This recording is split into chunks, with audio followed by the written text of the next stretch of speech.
Buongiorno a tutti e ben ritrovati. Allora, oggi nel nostro formato di Medium, quindi quello dedicato alle interviste, abbiamo un nuovo ospite che non avevamo mai avuto fra i nostri, è uno scrittore, è analista, è un ricercatore, è insomma tante cose e abbiamo il piacere di avere con noi il signor Luigi Baratiri. Buongiorno Luigi. Buongiorno a lei, signor Ludovico, grazie per questo invito. Un saluto a tutto il Movimento Roosevelt e a tutti i vostri ascoltatori. Grazie.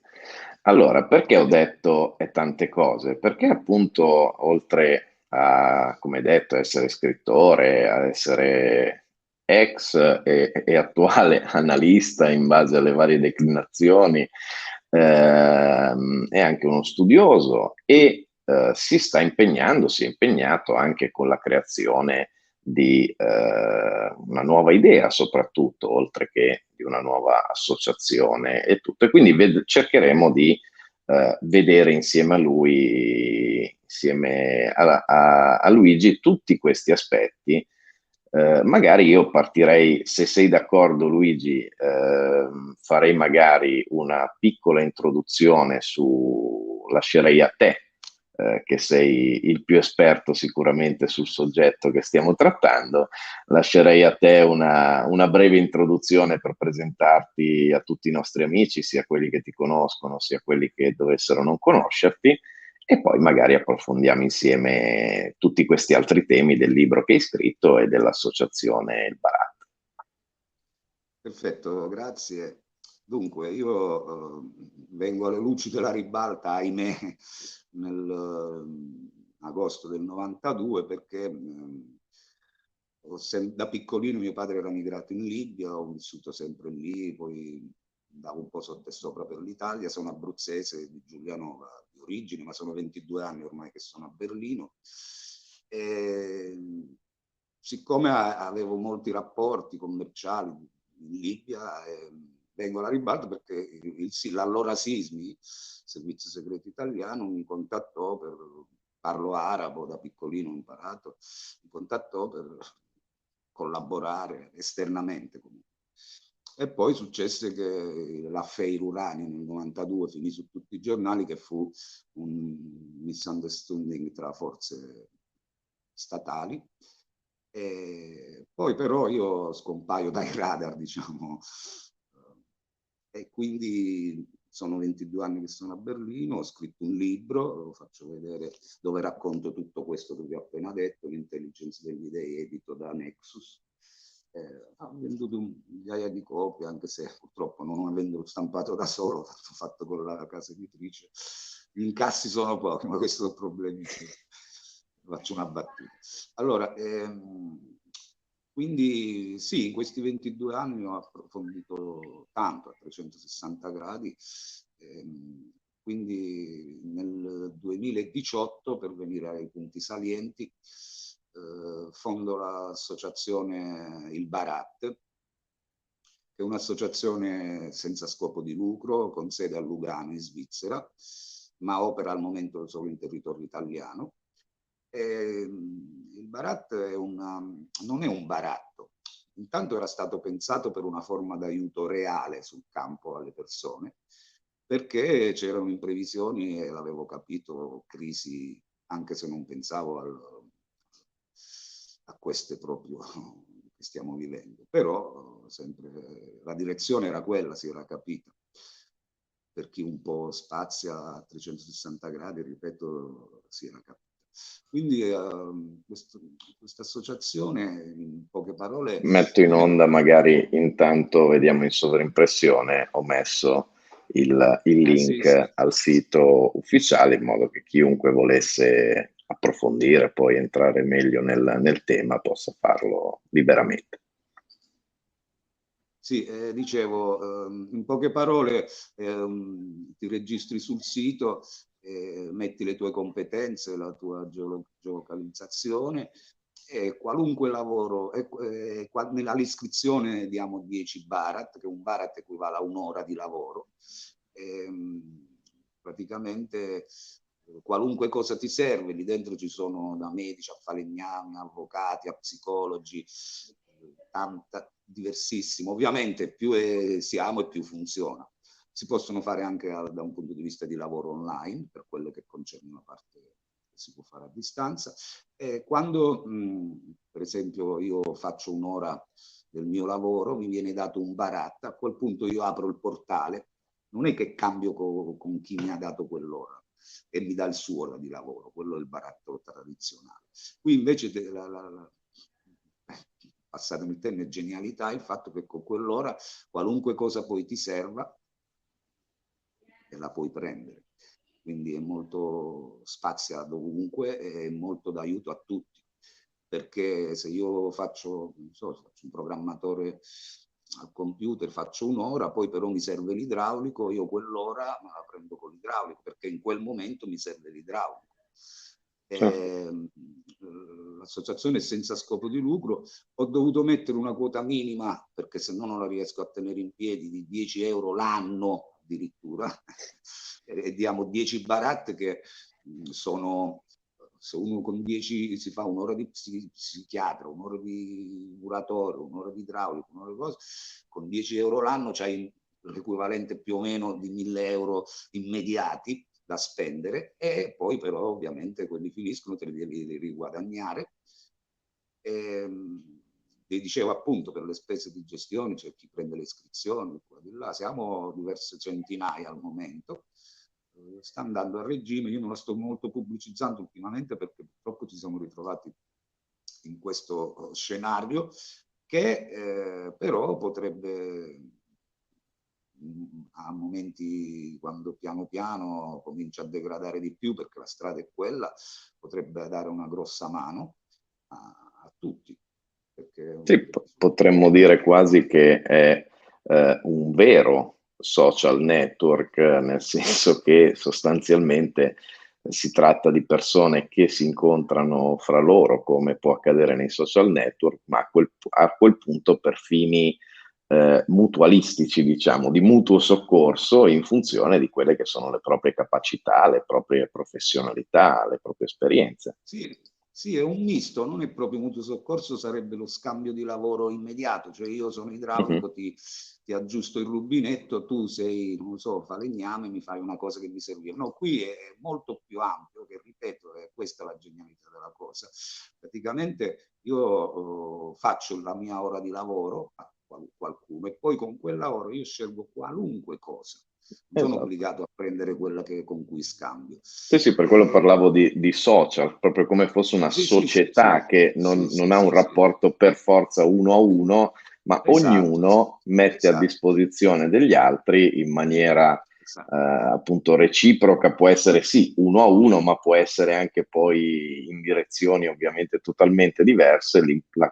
La matrice è che ognuno metta a Sì, disposizione e sì, quindi possa ricevere aiuto, poi sostanzialmente tempo, che chiaro. forse è la moneta più importante che abbiamo in questo momento, il nostro Sì, sì, tempo. ma siamo in un momento in cui io sento molta gente, perché sono i social, e, e quindi sento gente che non è più in grado nemmeno di pagare l'idraulico. In questo modo si rendono tanta roba, cioè a fine anno o forse anche a fine mese, se uno ci sa giostrare bene, non è che guadagni, ma non spendi i soldi e ti rimangono in tasca. E questo è importantissimo in questo momento, e comunque c'è il servizio. Siamo molto organizzati, tu hai visto il link. Tutto nasce, me ne farò apposta, nel 2018 ero a Porretta Terme la presentazione del libro L'intelligence degli dei, e io avevo cominciato a parlare di questo progetto, ma ovviamente da solo dove vai? C'è bisogno di tanta competenza, e ho trovato delle persone eccezionali, il tesoriere e segretario Michele Tuminelli, che saluto, che lì è residente a Lugano, lui è finanziere, ha creduto nel progetto e mi ha sostenuto tantissimo. Poi abbiamo preso Mike, un grande manager tenere un po' tutta la questione manageriale, e quindi sono riuscito a farlo partire e ho realizzato un sogno che sono riuscito a mettere a terra. Per me quello era importante. Mi aspettavo una risposta, proprio perché effettivamente è tutto da prendere lì. A parte 10 euro annui che serve per far funzionare, sono 83 senza al mese, insomma, stiamo a parlare di cose. Quindi, però, quelle centinaia, quasi 1000 siamo, che già girano, stanno a ritmo. Però ovviamente quando io apro, più roba ho e più sono invogliato a Certo. utilizzarlo.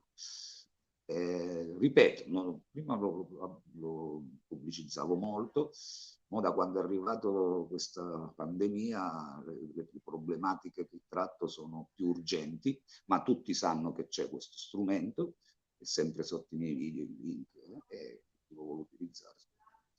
Comunque io prevedo in futuro una grossa espansione per l'utilizzo di questo. Siamo registrati tutto al discorso ufficiale svizzero, quindi siamo sotto svizzero, ma è una onlus in pratica, no profit. Certo. Quindi, È un bellissimo progetto, anche perché noi stessi, diciamo, all'interno del movimento Roosevelt, logicamente avendo come uno dei vicepresidenti, una persona come il buon Nino Galloni, che su questo tema del far capire realmente che cos'è la moneta, che cosa vuol dire, cosa gli dà valore, tutti questi discorsi importanti, ovviamente va ad implementare proprio quel filone, cioè far capire che alla fine quello che conta non è tanto che la chiamo lira, la chiamo euro, la chiamo dracma, la chiamo come caspita voglio, alla fine è solo una convenzione di scambio fra persone, perché poi alla fine chiunque, se avesse anche le stanze piene di banconote, ma poi non ha un dottore che lo sa curare quando ha bisogno, un idraulico esatto. che gli sa aggiustare i tubi quando gli si allaga a casa e così via, se ne può fare ben Infatti, poco, diciamo. Ci si può scaldare, mettiamola così. no, Se ci fa il falò. Galloni l'ho sentito, apprezzo quello che dice, è una persona molto preparata. Difatti, proprio quello che stavi dicendo, questo c'ha dietro, nasconde un grosso disegno sociale, la parola è sbagliata, ovviamente, politico, non nel senso di andare in politica, nel senso di un io l'ho definito socialismo magico. Perché? Perché porta a livello, tutti allo stesso livello. Cioè un'ora di un dottore vale un'ora di un muratore, un'ora di un psichiatra, un'ora di qualcosa che costano, un'ora d'avvocato vale un'ora di dog sitter. E qui c'era tanto, perché alcuni mi hanno contestato, no? Come fai a una società? Ma noi intanto non siamo usciti totalmente dalla società, ovviamente, questo deve camminare parallelo, Certo. perché le bollette del gas non le puoi pagare così, al benzinaio non gli puoi dare questo.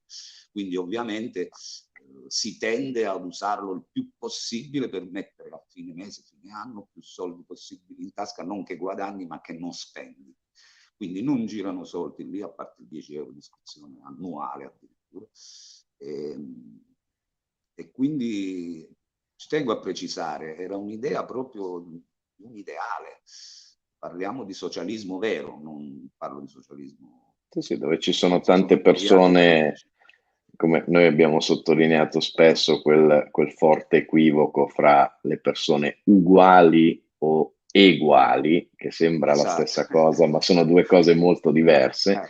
Quindi persone tutte eguali, non uguali, quindi sono tutte persone diverse, con competenze diverse, con professionalità diverse, ma dove un'ora del tempo di quell'essere umano, e che quindi lì sì, in quanto essere umano è uguale e ha gli stessi diritti e doveri di tutti gli altri, viene equiparata, e forse aiuterebbe anche di più molte persone non a fare il lavoro per convenienza, ma fare veramente quello che gli piace. Cioè, forse si riuscirebbero di nuovo ad avere i medici che siano veramente medici perché appassionati alla medicina, avvocati veramente avvocati perché appassionati al diritto, e invertire un po' quella tendenza che io personalmente vedo da tanti anni anche nelle iscrizioni universitarie, dove tanti ragazzi, purtroppo anche complici dei ragionamenti che si fanno in famiglia, non scelgono più una facoltà universitaria o un lavoro Sì, in chiaro, funzione delle chiaro. proprie passioni e di quello che gli piace fare, ma in funzione dello stipendio o dello status che pensano di poter avere, che poi tante volte ovviamente non viene neanche raggiunto, ma che tante volte pensano di poter ottenere. Quindi mi iscrivo a giurisprudenza non perché mi piaccia il diritto, di cui magari fino al giorno prima ignoravo totalmente l'esistenza perfino della Costituzione, ma perché nella mia testa l'avvocato è quello che poi guadagna un tot all'ora, ha un certo status sociale e così via. E questo però poi Sì, nella società si c'è- vede. ma c'è anche una spiegazione semplice per, tornando al discorso che stavo facendo, che un'ora di un avvocato vale un'ora di un lavoratore. Perché? Non perché la valga in sé, ma perché vale quello che ti serve al momento. Se io sto bene e c'ho il rubinetto che mi perde l'acqua e non ho soldi per aggiustarlo, in quel momento il mestiere che più vale per me è l'idraulico. Esatto. E viceversa se sto male.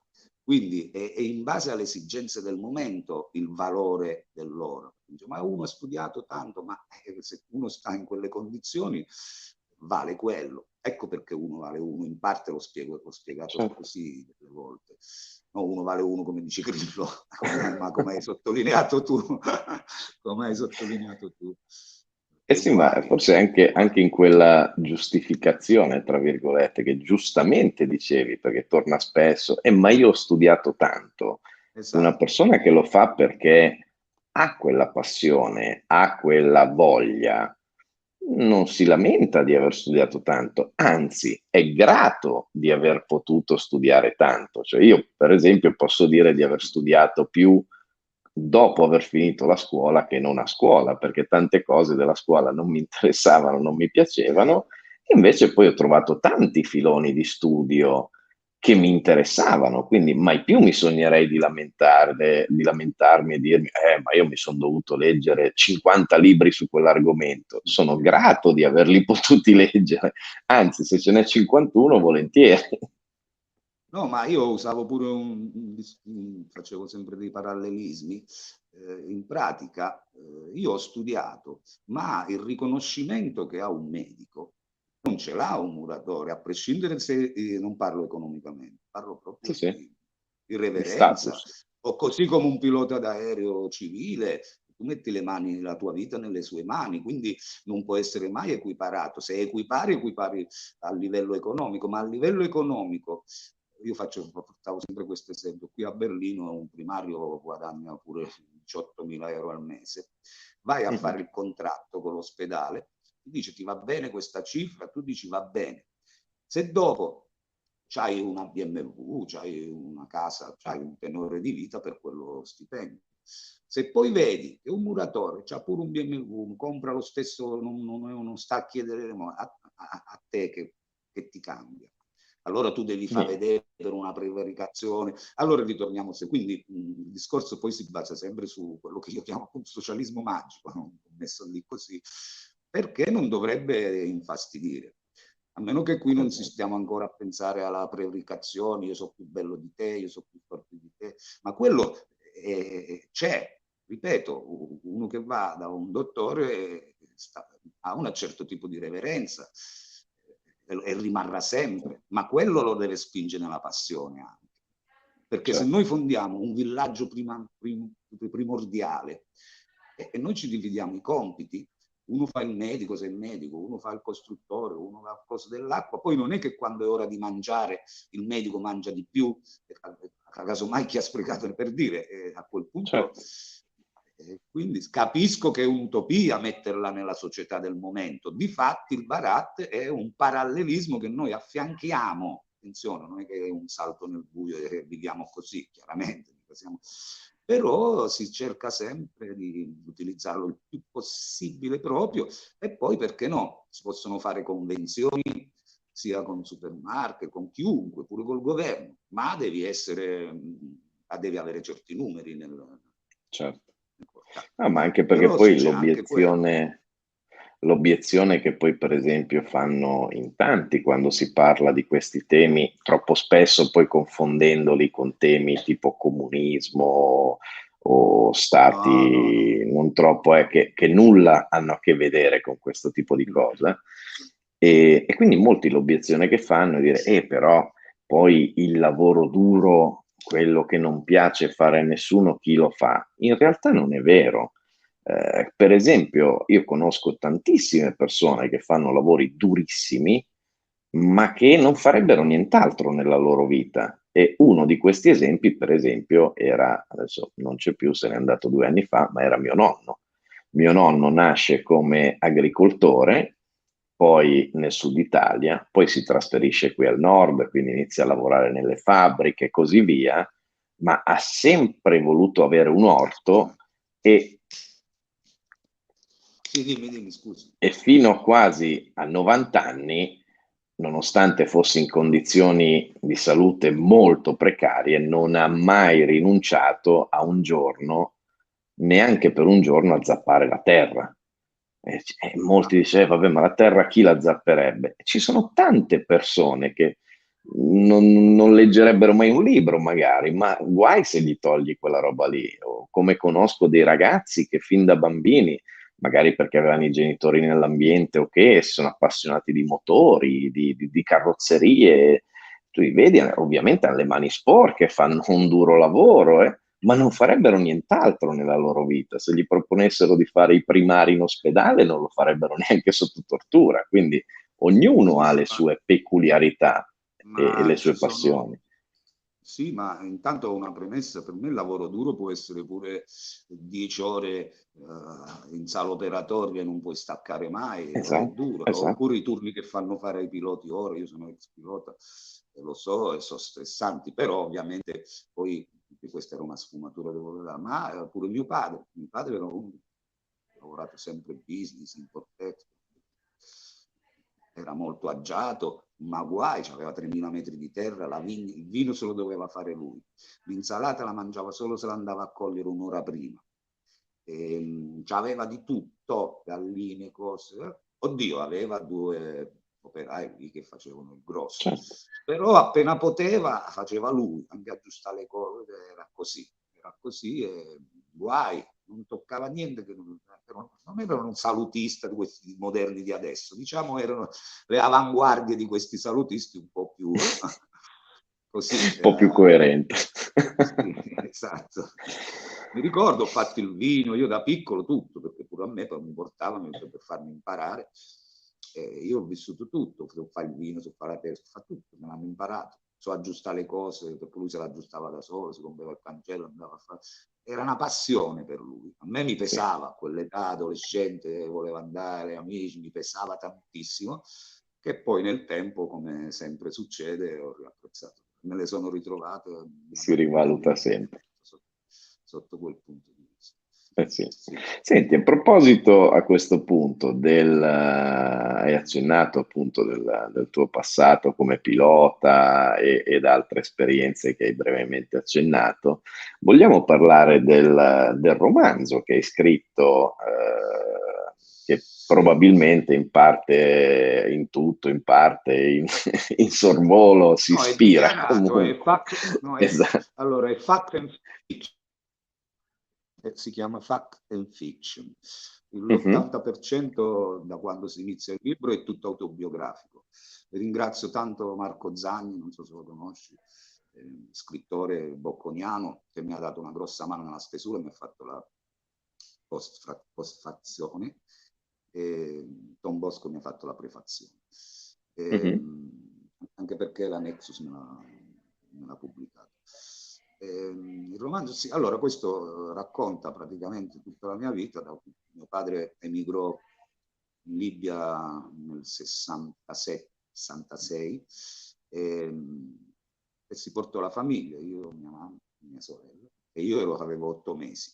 Quindi primo volo nella mia vita a 8 mesi, ma in quegli anni. Infatti ero lì, anche se avevo 9 mesi, quando Gheddafi prese il potere, il 1 settembre del 69. E il Tripoli è piccola, la Libia faceva 4 milioni di abitanti, di più sulla costa, tra Bengasi, Tripoli. E quindi ci conoscevamo un po' tutti. Poi Gheddafi cacciò gli italiani, nel 71, mi sembra, 70. Perché lì gli italiani avevano in mano tutto, ma chi conosce la storia, li mandò via senza niente. Vennero qui in Italia, c'è pure un'associazione, gente che non aveva mai visto l'Italia, non aveva parenti in Italia, erano nati lì, erano libici, ma erano italiani, passaporto italiano, ma a livello proprio culturale, nel senso, non nel senso religioso, ma si viveva lì.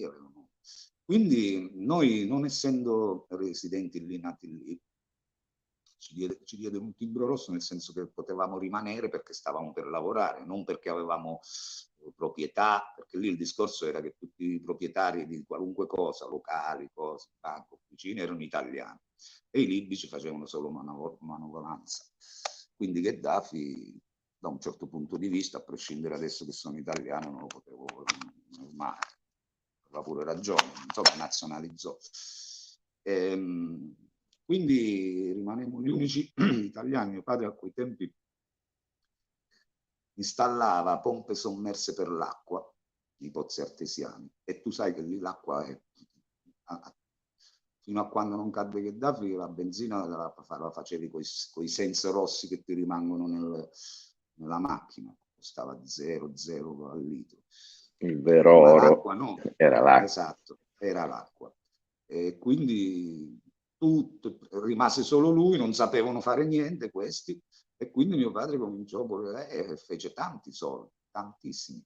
E poi passò tenne sempre gli impianti. Non ti vedo più? Sì, sono qui, te l'avevo solo messo in primo piano. Che ritorno, magari continuo. Sì, sono qui. Sì. Ti avevo solo messo in primo piano. Ah, ok. Tenne sempre operai lì per la manutenzione. Perché? Perché i contadini, tutti quanti, parliamo sempre della Cirenaica, ovviamente compravano le pompe, solo la marca di pompe, solo quella che gli garantiva l'assistenza. Siccome l'assistenza la dava solo le officine che aveva messo mio padre lì, quindi arrivò a influenzare tutte le partite, le grosse commesse che il governo libico faceva per l'acquisto di pompe sommerse. Erano a quei tempi non si sa quanti miliardi proprio. E ovviamente prendeva le percentuali. E lì poi si fece proprio, si sa, tanta roba, si posizionò benissimo, divenne presidente del Giulio Novacato, ma questa fu una passione sua che poi portò pure problemi. E io sono vissuto sempre in agio, quindi sono nato in una famiglia ricca, ma che si è fatta da solo, attenzione, mi pare si è fatta tutto da solo, onestamente, con questo lavoro che vi ho appena detto. E niente, quindi io nel libro poi racconto tutto questo, e ovviamente l'intelligence degli dei, appunto, perché poi racconto tutto per filo e per segno, come mi aggancia al sismi. Vennero lì, il comandante, perché ovviamente mio padre era presidente del Giulio Nova Calcio, venne capitano, mi dice: c'è una persona che ti vuole parlare. Racconto proprio chiaramente nel libro, perché queste cose non avrei dovuto mai dire, ma primo sono passati 20 anni, e secondo perché col discorso che è successo a Rimini, e poi ci arrivo, mi bruciarono, queste cose non le sapeva nessuno. E appunto poi sono passati 20 anni, allora le posso racconto serenamente, per quanto tanto oggi, visto che sono molto nella controinformazione, come si suol dire, passato il santo, passata la festa, quindi possiamo, come quando uno diventa grande, quando uno diventa grande racconta le marachelle che ha fatto da adolescente ai propri genitori, che a quel punto lo può fare. No, siccome nella controinformazione, allora gente che dice no, ma tu stai ancora col sito, me l'hanno messa come in macchia molti, ma tanti hanno capito che è solo una marcia in più perché è esperienza tanta che ho preso in quegli anni, anche perché io collaboravo per il Medio Oriente e per la Libia, fuori dal territorio italiano, per antiterrorismo, tutta sta roba qui, non è che facevo, non era il Ministero degli Interni, era il Ministero degli Esteri, Ministero della Difesa, pardon. Quindi, quindi cominciai così, quasi per gioco. A quei tempi ero molto, sai, gli anni 80, 90 erano un po' così, quindi, e poi ero ragazzo e quindi successe il casino dell'uranio che racconto dettagliatamente nel libro.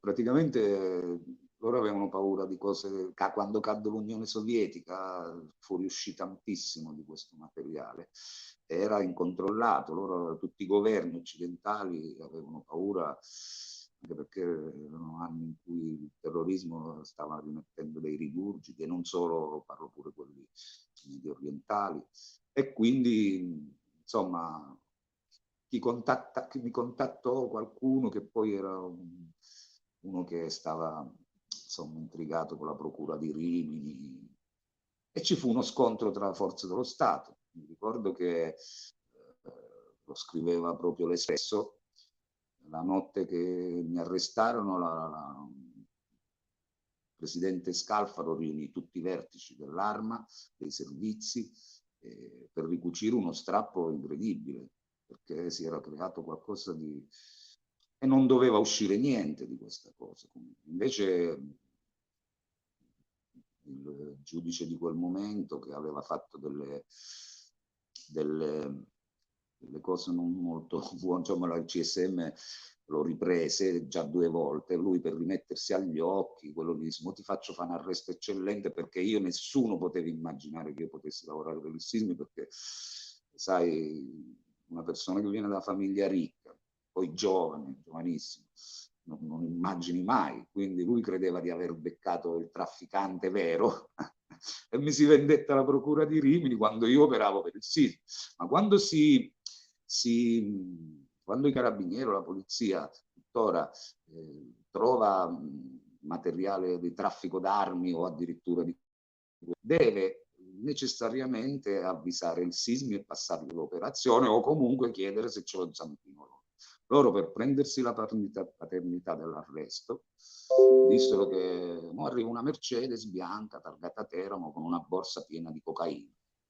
Invece non è vero, perché quando arrivo io lo racconto, anzi apro il libro proprio così, apro proprio il libro inizialmente parte proprio così, quando vado lì, ero al clubhouse di Rimini, l'hotel, e vedi che era un po' vuoto, arrivarono 2, mi sorrisero in borghese, e uno mi cacciò la calibro 9, me la puntò e mi disse dov'è, intendeva l'uranio. Quindi sapeva perfettamente, perché quello con cui stavo trattando mi disse: aspetta un attimo, ora vado a chiamare il chimico. Si alzò, se ne andò, e vennero questi 2 che io nemmeno sapevo che erano carabinieri, e racconto proprio, il libro inizia proprio con questo, e poi faccio un déjà vu e ritorno dietro, fino poi passo proprio solo un pezzo per farvi vedere, entrare nel discorso. Il ragazzo che passò mi sorrise, credevo fosse gay, ma in un batter d'occhio mi ritrovai una calibro 9 alla tempia, mentre questo mi urlava: dov'è? Non ebbi paura, anzi gli risposi con calma e determinazione: inutile che mi punti l'arma addosso, quello che cerchi è concetto. Ma non pensare di togliere il libro, è pericolosissimo. Comincia così il libro proprio, e poi faccio il déjà vu dietro e torno. E poi passiamo alla parte più... poi racconto pure le mie diciamo infiltrazioni, perché conoscevo tutti da piccolo. Io giocavo con i figli dei ministri, con i figli dei generali, quindi ero inserito in tanta roba a alti livelli a Tripoli, a livello militare. Ho conosciuto Gheddafi personalmente 2 volte, gli ho solo dato la mano, era una persona eccezionale, un ricordo non solo personale, ma proprio delle sue politiche, di quello che ha fatto, e non è un mistero per quanto non le cercano di non tanto pubblicizzare.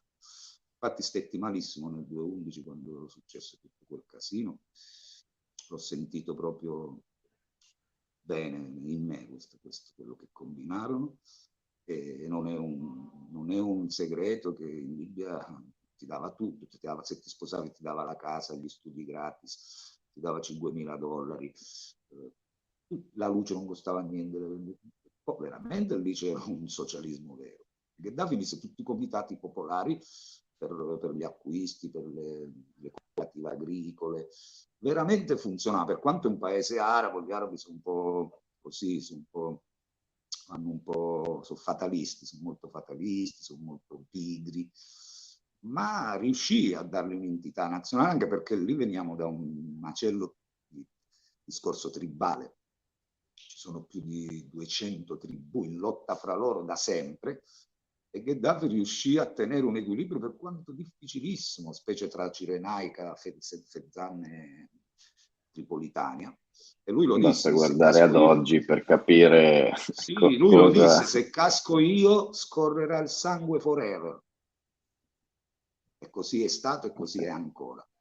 Perché? Perché lì si viveva in un equilibrio di tribù, e chiunque occidentale andava lì a fare il business, se non capivi, non stavi nel meccanismo. Io c'ero perché ci sono quasi nato, diciamo 8 mesi, Certo. quindi sin da un bambino. Se non capivi il meccanismo, cioè, a parte si riconoscono pure dai cognomi le tribù di appartenenza, oppure loro avevano macchine tutte uguali, a quei tempi la Mazda 626 sapevi che ce l'aveva tutta quella tribù, soprattutto per non creare dissidenze tra loro, perché sennò andava a finire male, anche in un tamponamento, per esempio, per dire. Pardon. E quindi queste tribù in guerra dall'impero, da quando fu il turcomano, proprio da secoli stiamo parlando. Allora, se non sei inserito, se io ho un amico, quello arriva all'occidentale, fa invece all'amico libico, parli, poi c'è un altro amico libico, poi non va bene, perché se è di un'altra tribù tu potresti dirgli qualcosa che magari quello ti confida, oppure tu fai business con uno, gli devi dare la percentuale, lo dici a quello che Gheddafi non voleva assolutamente che la gente guadagnava, prendeva le percentuali su niente, ovviamente. Gheddafi viveva molto sobrio, a differenza di come vuole far credere la gente, molto sobrio. Io ho visto una cosa, guarda, la dico. Io stavo in un residence chiuso, nel senso c'era il gate, tutti occidentali, tutti ambasciatori, cose, avevo una villetta lì. Quando parlo quando sono riandato gli ultimi tempi, l'ultimo anno è stato nel 92, prima di questo. E altro anno bello interessante, il 92, il 93, sarebbe tanto da Io dire. ero a Malta quando seppi delle stragi di Falcone. Praticamente 2 villette più là c'era la villa di uno dei figli di Gheddafi, non Saif, piccolino. E questo ovviamente quando hanno una certa età, il padre cercava sempre di non fargli le macchine, le cose, non voleva. Questo a una certa età, sai, così c'è là con le donne, là non è tanto visto di buon occhio. Per esempio l'alcol è vietato, queste storie così. Alla fine, una mattina, arrivò il fratello più grosso, Saif, quello che è rimasto l'ultimo, con un caterpillar, abbatte la villetta. In delicatezza, proprio, cioè, con delicatezza. Perché questo non ci voleva sentire, Io sentivo Bubu una mattina, andai là, lo conoscevo a Saif, l'ho conosciuto a Saif, altra bella persona, bell'anima, belle persone. Parlo proprio dei libici in generale, sono bravissima gente, e la famiglia Gheddafi, chiunque può dire quello che vuole, per quello che ho avuto a che fare io, ho un ricordo Saif è vivo, l'altra figlia Aisha è viva, che poi lei fece l'avvocato con la Corte internazionale per il processo a Saddam, lei era uno degli avvocati. Ora vivono in Algeria, siamo riparati in Algeria.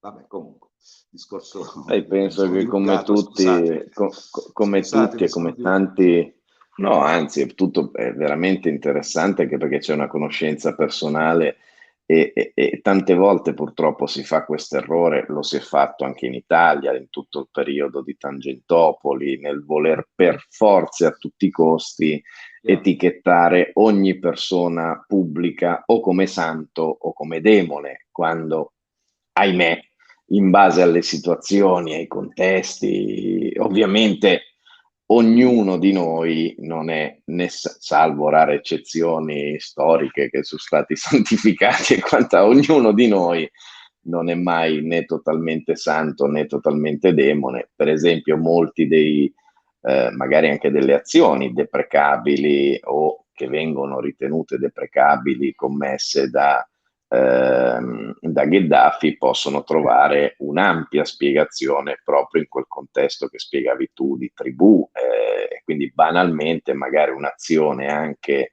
che può essere vista come brutale evitava che molto Sì, banalmente finisse come oggi e quindi decisamente peggio. Poi ovvio che ma gli non hanno fatto esiste tre mai. attentati, gli hanno fatto tre attentati, vabbè che lui è stato 41 anni al potere, però gli hanno fatto tre attentati, le altre tribù l'hanno tradito in tanti modi, non è che ha fatto repressioni, quelle ultime che dicevano nel 2011, ammazza il suo popolo, non è vero niente, quelle vabbè sono le solite cose che si inventano questi, spara sulla porta, non è vero niente ovviamente, si infiltravano, hanno riversato di terroristi dell'ultimo stadio proprio infiltrato dentro e poi quando cominciarono a sparare si mettevano in mezzo alla folla, sparavano, ammazzavano la polizia.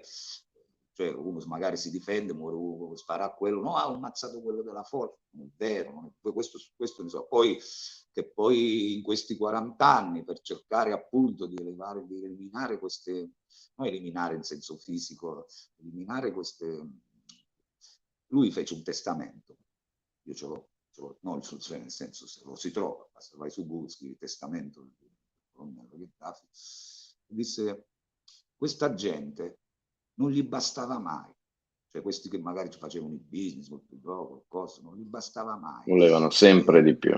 Sempre di più, sempre di più. Io ho vissuto dentro una tenda, vivevo, se ne andava sempre con la cammella dietro perché beveva solo il latte di cammello.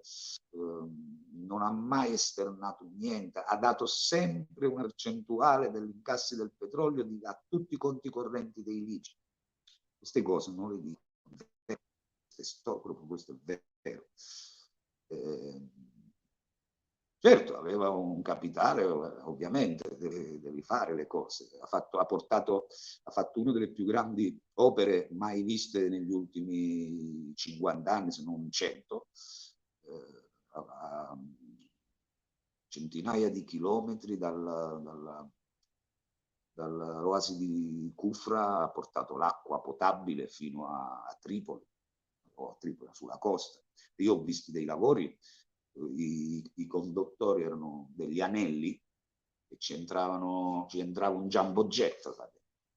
E quindi tu immagina a portare a centinaia di chilometri una cosa del genere, e quello fu una cosa monumentale che tuttora esiste. Cioè, vabbè che aveva i soldi per farlo, però non è che le ha spesi come ha fatto qualcuno per cose stupide o personali o di manovre politico-geopolitiche. Però poi la storia, come sai, come hai detto prima, giudica in base a come gli conviene. E poi noi avevamo un accesso da sempre, un accesso Tante volte anche in privilegiato. base ai risultati. Per esempio, a me è sempre piaciuto fare nella mia testa, o comunque immaginare nella mia testa quanti di quei, tra virgolette, rivoluzionari, e che ovviamente le rivoluzioni non si fanno a colpi di penna o a colpi di piuma, ma tante volte si fanno a colpi di sangue. Quanti di quelli che oggi comunque, siccome è riuscita la rivoluzione, sono ricordati come eroi, e quanti di quelli, siccome la rivoluzione non è riuscita, sono ricordati come terroristi. Lì Esatto. il No, confine è sottilissimo. chiaro, no, comunque lui si dichiarava, almeno a quei tempi, quando io ero molto ragazzo, figlio di Nasser. Lui era figlio di Nasser, l'ex presidente egiziano, che nazionalizzò il canale di Suez, poi vabbè fece la guerra di 6 giorni. Però altra persona molto ammirevole per ciò che mi riguarda, ovviamente. Nasser è stato proprio... E la rivoluzione Gheddafi non sparò un colpo. La rivoluzione fu più che altro un colpo di mano. Ripeto, io c'ero, non ricordo, ma mio padre me lo raccontava. Non si sentiva anche un colpo, niente. Il re Farouk stava in visita in Grecia, mi sembra, e loro pianificarono già da mesi, pianificavano questo, e quindi fecero un colpo di mano, presero televisione, Palazzo Reale, Parlamento, già tutto. E dopo poco cacciò tutte le basi militari americane e inglesi, cambiò la bandiera, che la bandiera era quella che hanno adesso, vedi che hanno fatto questi, di adesso, libica, verde, nera e rossa con la mezzaluna bianca e la stella, questa di adesso. E lui la tolse ovviamente perché quella è la bandiera del re, quindi questi hanno rimesso un colonialismo. Il fatto solo di aver rimesso quella bandiera, nessuno mi pare, è una firma chiara, hanno rimesso perché un simbolo. A quei tempi erano proprio sfruttati in tutti i sensi. Mise la bandiera panaraba, che è poi quella che ha pure l'Egitto, la Siria, cioè senza le stelle, cioè a linee orizzontali rossa, bianca e nera, quelli sono i colori panarabi. Infatti ce l'hanno quasi tutti, chi con qualche stella, chi verde, o chi con qualche, vedi l'Egitto, vedi la Siria, vedi lo Yemen, vedi l'Iraq, che poi lui, Saddam ci aggiunse Allahu Akbar in mezzo, ma è quella. Vedi la Giordania, la stessa Palestina, a parte il triangolo verde che c'è al lato, ma è lo stesso. Poi però lui fece, negli anni '80, il libro verde. Difatti la piazza che stava lì, davanti al centro, proprio al castello di Tripoli, la soprannominò Piazza Verde, e c'erano tutte le sue linee guida di questo socialismo arabo che effettivamente ha funzionato, e ha funzionato anche perché, ripeto, questi non avevano un concetto di nazione e non ce l'hanno ancora tuttora.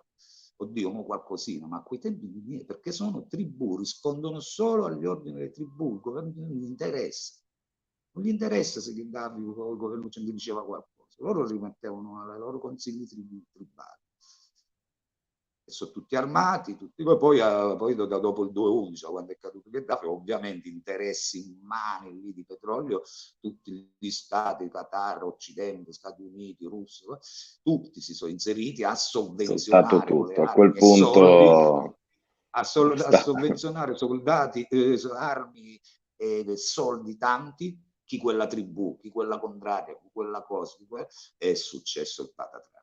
E difatti la guerra, più che la rivoluzione quando furono contro le forze lealiste di Gheddafi, la guerra è stata da lì in poi fino adesso. O qualcosa stanno fatto, poi Haftar, l'altro governo, 2 governi, una a Tobruk, una casino, milizie. Cose sono successe dal 2011 a adesso. Adesso è un po' stabilizzato, io ho sempre contatto ovviamente, però è dal 2011 che non vado perché io ero e sono gheddafiano, non sono visto di buon'ottima. Al momento è meglio che non c'entro. Ma mi è venuta una domanda su questa. Intanto ti ringrazio perché sono tutte cose, almeno secondo il mio No, parere, molto tanta roba, è interessanti. tutta nel libro, è tutta nel libro. Esatto, cioè, sono cose che poi Molti... tantissime persone, se non la maggioranza, magari ignoravano totalmente l'esistenza o non conoscono queste realtà, viste magari, per No, carità, da se una non stai dal di prospettiva dentro. soggettiva, ma dentro. Cioè. E quindi mi veniva questa domanda, proprio in funzione di quello che dicevi su queste tribù, che comunque, nel bene e nel male, tracciano quella che poi è la linea che conta, cioè chi riesce ad avere l'equilibrio, la maggioranza fra queste tribù, riesce a tenere le cose a bada, se no è il Far West, è tutti contro tutti. Scusami, una parentesi. Sì. Una parentesi con cui Gheddafi ha dovuto distribuire il potere a tutte le tribù, comprese quelle che lo odiavano, ha dovuto distribuire tutto e l'ha dovuto fare in base ad un discorso già, passami il termine, stagionato, cioè la farfalla lì nella Cirenaica aveva i pozzi e era la guardia dei pozzi e gliela dovuti lasciare.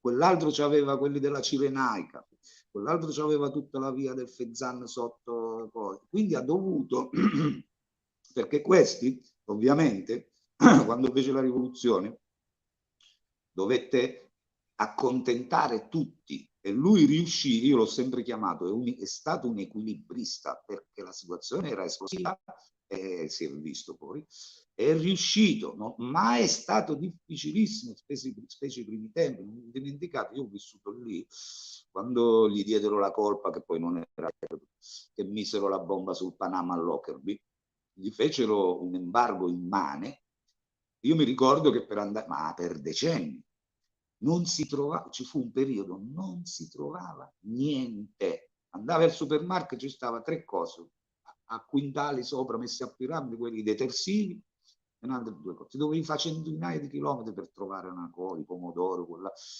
Cose hanno, guarda, e ovviamente lui lì si è creato tanta inimicizia, non tanto sulle tribù quanto sul popolo normale, perché dice, ma perché dobbiamo sopportare una cosa del genere? Aveva lo spazio aereo chiuso. Io quando andavo giù, o andavo a Malta e da Roma a Malta, poi a Malta una notte di traghetto, ma non mi piaceva, o andavo a Gerba, l'ultimo paese tunisino, al confine con la Libia, e c'erano tutti stassi libici che ti portavano poi a Tripoli, che erano centinaia di 200-300 km, ma con strade come se fossero 1000 km, nemmeno c'entravano le macchine all'inizio. Quindi ha avuto grandi problematiche nel corso di quegli anni, però ha tenuto sempre in equilibrio. Ma ecco perché nel testamento si diceva gli davo e volevano di più. Perché per esempio in Cirenaica gente che si costruiva ville faraoniche, lui non accettava queste cose, ma non poteva fare niente nella Cirenaica. Io ci andai una volta e le vidi, e non poteva, anzi ci andava veramente, non poteva. In Tripolitania sì, aveva più controllo perché le tribù erano molto più fedeli, diciamo, non a lui in senso, ma Avrebbe allo Stato. scompensato quegli equilibri che duramente erano stati costruiti, che poi è quello che dovrebbe saper fare, poi declinato in modi diversi, ovviamente in base al posto, ma è quello che dovrebbe saper fare un vero politico, cioè non fare tanto il puro, il casto o quello che è, ma trovare soluzioni pragmatiche, Certo. tante volte anche facendo buon viso e cattivo gioco, ingoiando anche pillole amare, bocconi amari, pur di alla fine ottenere il benessere comune, il benessere collettivo. La domanda che ti volevo fare, Luigi, era su un parallelo che mi era venuto in mente, su questo discorso delle tribù che facevi molto importanti e molto determinanti, con quello che è un po' il racconto che ci deriva della società russa attuale, fatto da molte potenze, diciamo, oligarchiche di famiglie molto ricche, del quale appunto si dice Putin sia riuscito anche lì nel bene, nel male, giusto, sbagliato, ma che la sua lunga permanenza senza grossi problemi su di sé, diciamo, sia dovuta un po' alla sua preparazione storica personale e un po' anche al fatto che sia riuscito a tenere un equilibrio altrimenti difficile perché foriero spesso di eliminazioni in 4-4-8, diciamo. Quindi si possono paragonare, secondo te, questi due ambienti? Sì, da un punto di vista di protocollo, ma le realtà sono molto realtà, nel senso proprio sul terreno, poi sono molto diverse. Però sì, la tattica era quella, non ci scordiamo che quando c'era Helsinki, prima che arrivava diciamo la Russia, quando cadde l'Unione Sovietica, cominciò le federazioni, tutte queste storie, lì si stavano per rimangiare tutto questi oligarchi.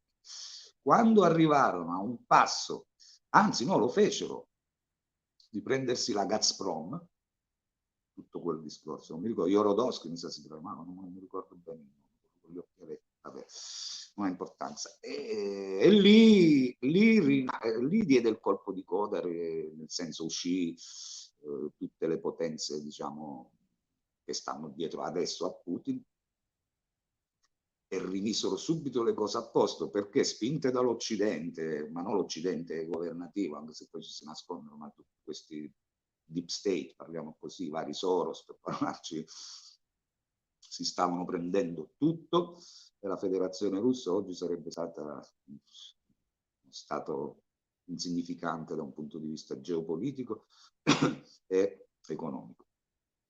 Da quando passarono il limite, si presero la fonte energetica, e lì poi arrivarono, lo arrestarono, non so se ti ricordi, fece il processo, le lamentele dell'Occidente, di qua di là, ma da quello fece scattare poi tutto quello che dici tu, che ha ricominciato a tessere un equilibrio con tutti questi oligarchi, che è la stessa cosa che in questo caso sì, come Gheddafi, che hanno un peso sia a livello internazionale, ma sempre di lobbistiche, per non dire la parola Certo, massoniche. certo, Quindi hanno dietro cose internazionali a cui devi scendere a compromessi. per forza. Però ce l'ha fatta. Oggi la Russia è un paese autonomo al 100%, è riuscita a tenere, per quanto si giochi la leadership euroasiatica con la Cina, e hanno appunto, loro hanno accordi, chiaramente, sono schierati dallo stesso asse, parliamo, però non si vedono di buon occhio.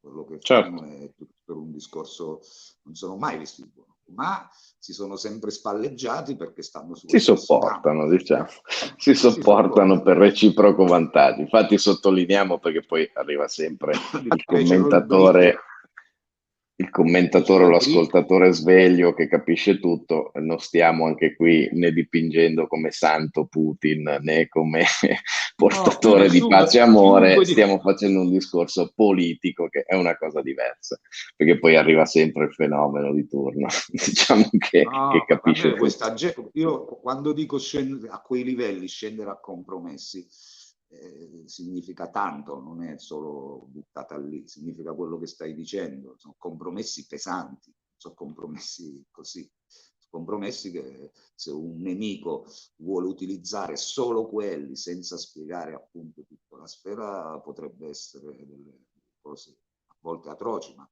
non è che le giustifica assolutamente, ma non sto nel contesto per poter giustificare il bene. Io ho fatto dei video a volte, ma qui entriamo in Certo. discorsi esoterici. Il bene e il male sono relativi, non è Sì. che purtroppo, Un ahimè. esempio classico può essere quello che facevo prima, delle cosiddette Esatto. rivoluzioni o guerre anche, perché poi la nostra Certo. storia è piena di guerre, e chi alla fine era l'eroe e chi era il malfattore, spesso e volentieri non dipendeva tanto Vincitore, dalla condotta, ma da chi dal vinceva banalmente. vincitore, è Quindi, chiaro. esatto. Luigi, senza accorgercene, almeno da parte mia, perché è volato, abbiamo ormai raggiunto quasi l'ora e quindi ci avviamo alla conclusione di questa bellissima chiacchierata. Per Vabbè, me personalmente è stato possiamo un anche vero farne piacere. altre, non c'è problema, Esatto, sì. possiamo anche rinnovare. Molto, molto volentieri, è stato molto Quando parlo bello, è con stata gente... una chiacchierata molto pacata e molto piena di contenuti, soprattutto, cioè, di cose che Purtroppo servono sono poi. uscito, io poi mi divago nelle cose, perché? Perché tutte le vai sono tutte interessanti, sono tutte diramazioni che ognuna apre un mondo e sono tutte Eh. interessanti. Perciò A chi poi lo io non la dici? Da, linea, da quel punto la di linea, vista io sono peggio, quindi non sono uguale, tu sono poi peggio, quindi devo potremmo stare, stare giorni. esatto, devo stare attento perché poi mi perdo la linea perché ne apro mille. Va bene. Niente, E intanto mi ha niente, a fatto questo punto piacere. ti lascerei, Luigi, ti lascerei almeno un paio di minuti o un minuto, quello che ti serve per dare Sì, una conclusione a questa chiacchierata. sì, abbiamo parlato di quello che è stato, non solo ovviamente la mia vita, perché la mia vita è stato specchio di avvenimenti proprio. Ma adesso il problema è che io mi sto adoperando tantissimo, posso muovermi bene perché YouTube me l'hanno bannato nel 2, sì, a maggio, dopo dal 2017 io ho fatto video sulle parti dell'uomo, esoterismo, geopolitica, ma di tutto. tanti video, me l'ha bannato quando è successa questa cosa della pandemia, quindi su Rumble io sono molto abituato a parlare più aperto perché non censurano molto, a meno che non vai proprio oltre. E quindi con tutti questi discorsi che stanno succedendo, pandemie, Green Pass, di qua e di là, mi sto battendo molto. Il mio canale www.rumble, Luigi Baratiri, Rumble, col nome mio, c'ho la pagina Facebook. E niente, sto portando avanti progetti. Uno, ho tirato fuori una provocazione al governo, di andare lì al governo a dire: guardate, visto che chi sceglie, perché qui siamo privati, ognuno può fare quello che vuole, ma chi sceglie di non vaccinarsi, allora visto che gli fate tutte le restrizioni, concordiamo un'uscita dalla società con i villaggi, tanto, visto che il problema è quello. È una provocazione. Dei villaggi paralleli, certo. No, i villaggi, questi vogliono andare al green. L'agenda Davos 2020-2030 è emissioni CO2 zero. Noi l'avremmo dovuto fare da soli tutti, non ci siamo riusciti, non ci hanno messo in condizione di riuscirli, adesso si è passati a qualcosa di quello che stiamo vedendo. E quindi sto facendo tanta roba, mi batto tanto sperando che possa portare qualcosa. Poi questo mi interessa al momento, poi che il mio passato, quello che è tanto interessante. Se non fosse venuta questa pandemia e tutte queste problematiche, avevo già iniziato a scrivere la seconda parte del libro, avevo tanti progetti, il baratto mi entusiasmava e mi entusiasma tuttora, però si devono creare i tempi maturi per poter essere proprio... Ma sai, io sono sempre stato convinto, almeno a livello personale ovviamente, che spesso e volentieri, per carità, e lo facciamo anche noi, sia molto utile parlare del tema contingente, del problema del momento, della notizia del giorno e tutte queste cose qua. Ma spesso se manca quella capacità di ragionamento, di senso critico, di discernimento, che può essere anche dovuta dal capire il passato, da cosa è successo davvero, da ascoltare tante esperienze, tanti punti di vista, tante cose. Sono due cose che secondo me si completano a vicenda, quindi allora non bisogna parlare di Green Pass, no, bisogna battersi su questa cosa, ma allo stesso tempo non bisogna mai neanche dimenticarsi di continuare ad alimentare quel famoso ingranaggio, quel cervello, quel senso critico, e questo lo si può fare acquisendo sempre esperienze nuove, idee nuove, diverse, magari e soprattutto anche con quelle con cui non siamo d'accordo, quelle con cui siamo d'accordo, cioè ampliare sempre di più questo orizzonte. Per quello che dicevo, la chiacchierata che abbiamo fatto questa mattina, penso che abbia dato tanti spunti di ragionamento e tanti anche dettagli, magari anche tante curiosità che poi chi vorrà potrà approfondire sia con il libro, sia con ricerche personali, sia guardando altri video. Quindi tutto fa brodo, come si suol dire, tutto aiuta poi effettivamente. Sì, no, dici bene pure sulla parte preistorica che uno approfondisce e tiene sempre forte, perché se uno riesce a capire qualcosa di quello che sta succedendo, lo deve perché ha tanto background dietro. Non ti può improvvisare, bisogna avere tante emozioni, tanta roba della storia ufficiale, ufficiosa e reale. Ma di tanta roba. Cioè, per inizio video parlavo di 360 gradi, si deve combinare sempre a 360 gradi, se no si fanno errori che non ti rendi conto che stai facendo errori, e quelli sono i più gravi. Sei convinto di stare nel giusto, invece c'è qualcosa.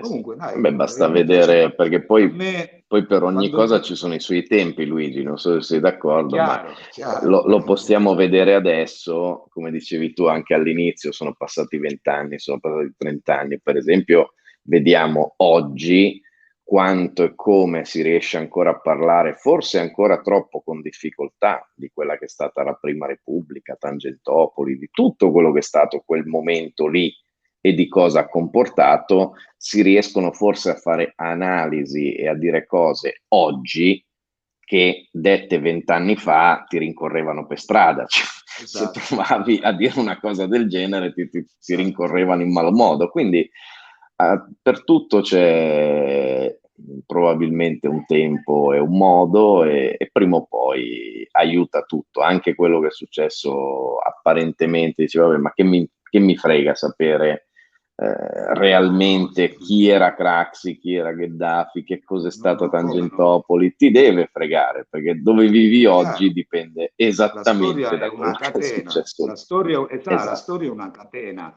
e poi esatto, c'è il fatto che la storia la inquinano, quindi oltre a sapere che è una catena, devi sapere gli anelli, sia quelli ufficiali che esatto. quelli reali. Comunque a me mi fa sempre piacere parlare con persone come voi e quindi quando vuoi ci rifacciamo una chiacchierata con qualche tema specifico. Assolutamente sì. Io a questo punto ringrazio tutti quelli che hanno visto questo video e che vedranno questo video. Li invito, qualora ci fossero, a fare domande, commenti qui sotto il video. Vi ricordo il sito appunto ilbarat.it per chi fosse interessato.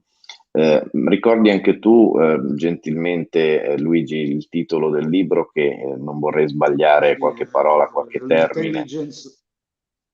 l'intelligence Degli degli dei, dei. edito da Perfetto. Nexus. Nexus. Lo Ottimo. potete ordinare dovunque, sia la Nexus direttamente, sia in libreria, sia al Giardino dei Libri, Amazon, lo trovate dovunque. Costa 17 euro, io prendo il 7%. Ho venduto tante copie.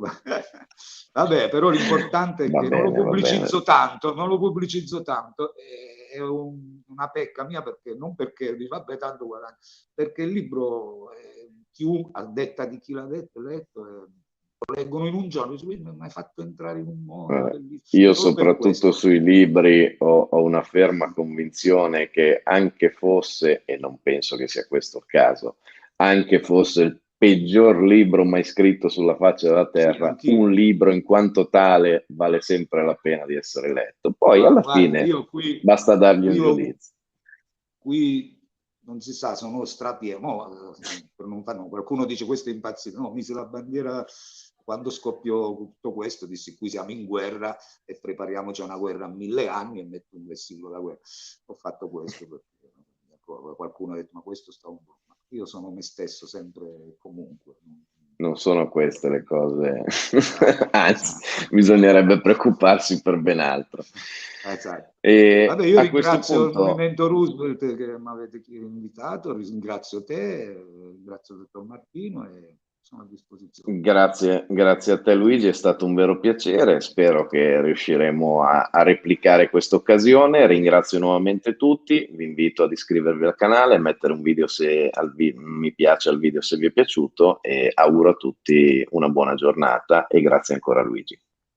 Grazie a voi. Ciao a tutti.